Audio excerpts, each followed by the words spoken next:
Good morning, Malta and Gozo, and welcome to another episode of Lovin Daily. My name is John Platsapati. Today I'm joined by Tim Diacono, and these are your 5 headlines for today. This morning, Olympic athlete ZAMMIT Stephen finished 3rd in her weightlifting category.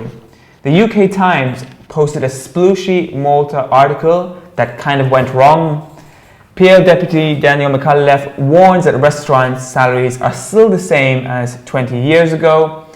A politician told Times of Malta editor to seek police protection after the death of Daphne Caruana Galizia. And ɁEJTUN could soon prioritise pedestrians over cars in landmark pilot project.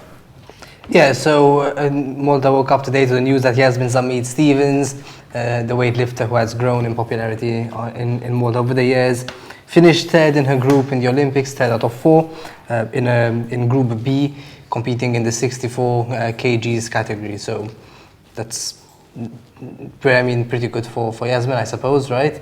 No, a good result. She was the first ever female weightlifter from Malta to ever compete at the Olympics. So that's like, no matter what else, that's exactly. A place in the record books, in the history books. So yeah, well done to YAZMIN Stevens for flying the Maltese flag at the Olympics. Mm-hmm. And how are the other athletes going on? We also had Sasha Gatt, right? Yes, we had 16-year-old Sasha Gatt who performed yesterday and concluded her Olympic time in the Olympics in the 1,500 meter heat. It was a commendable performance by Gatt. Remember, she's a 16, her first Olympics. She finished 3rd in her group as well.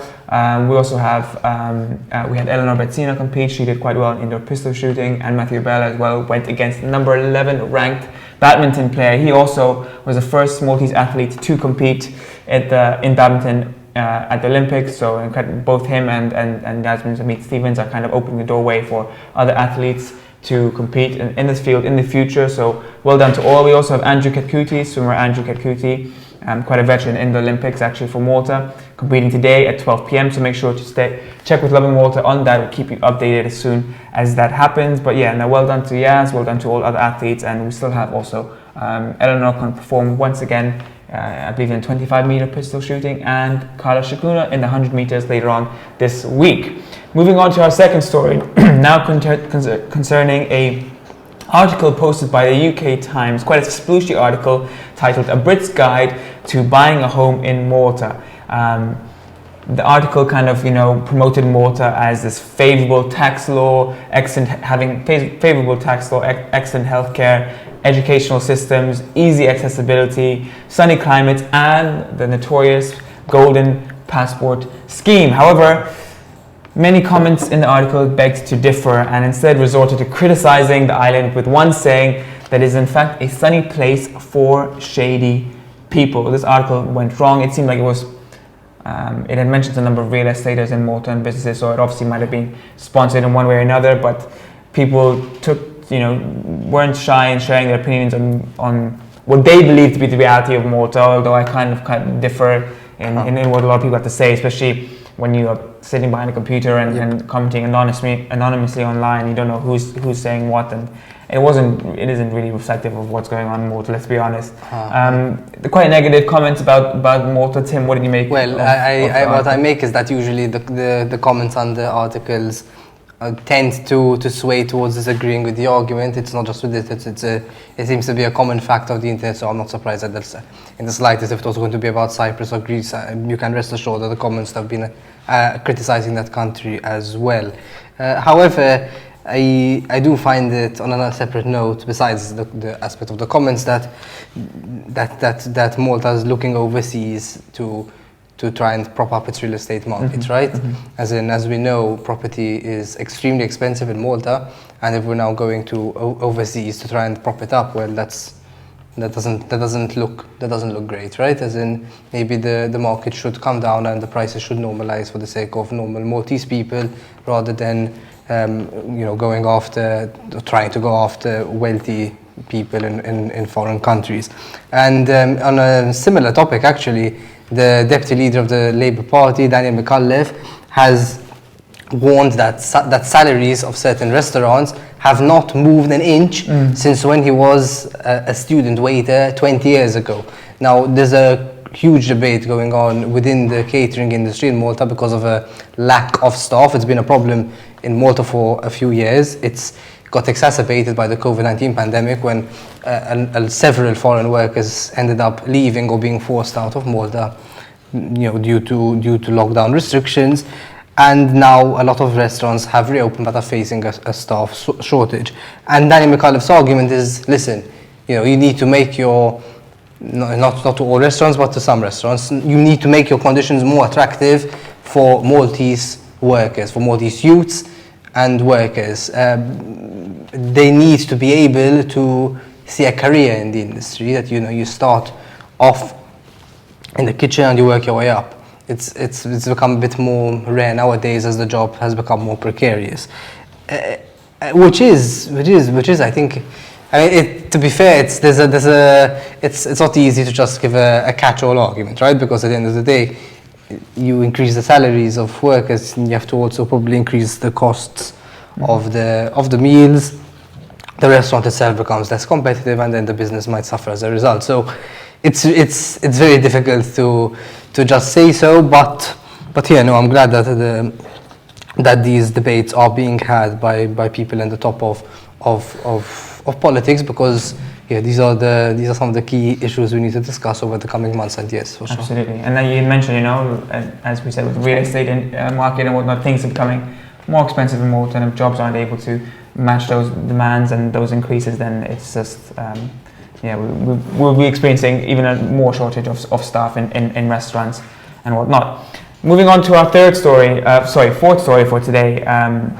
Times of Malta editor-in-chief Herman Gregg said an unnamed government politician advised him to seek political protection for himself and police protection.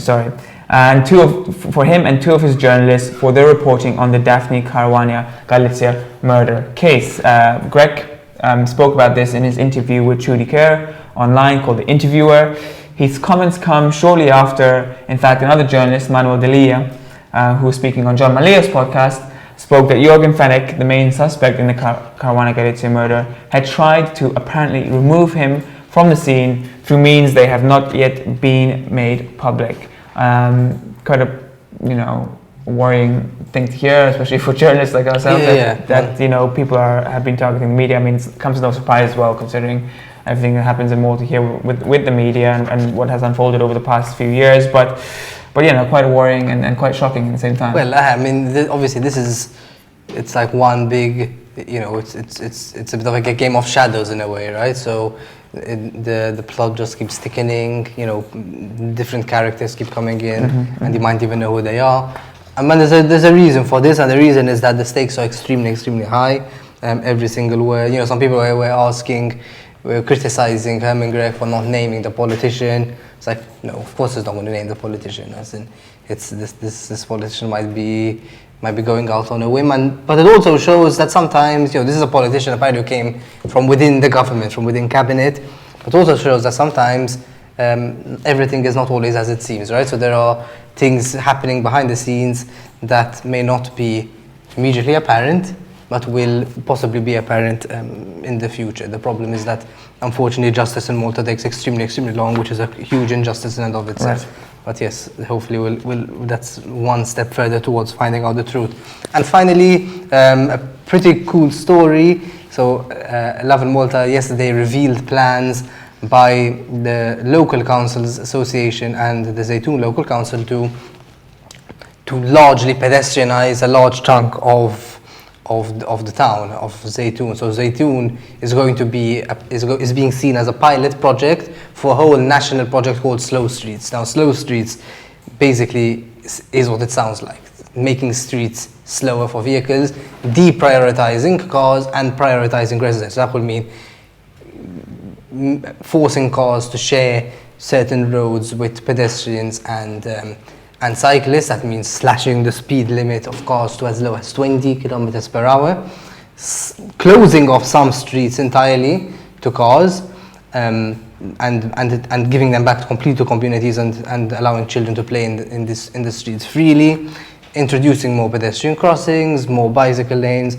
And this is a huge project. It's been going on. They've been working on it for the past year.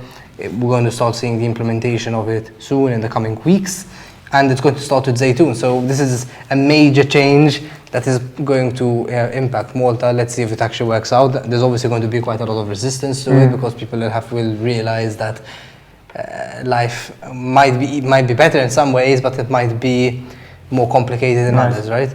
So yeah, but I'm honestly excited to see the way this plays out. I mean, yeah, you said it can be more complicated. In fact, we saw last week they unveiled a Massa Foreign pedestrianised area, and that kind of received a number of, several backlash actually from locals in the area, saying that it wasn't what they expected, that it's become somewhat of a concrete jungle with restaurants taking over and stuff. Let's hope this ZAYTUN project turns out differently, but I totally agree with the idea of pedestrianizing areas and making it more accessible for children and families to just walk around and enjoy the localities.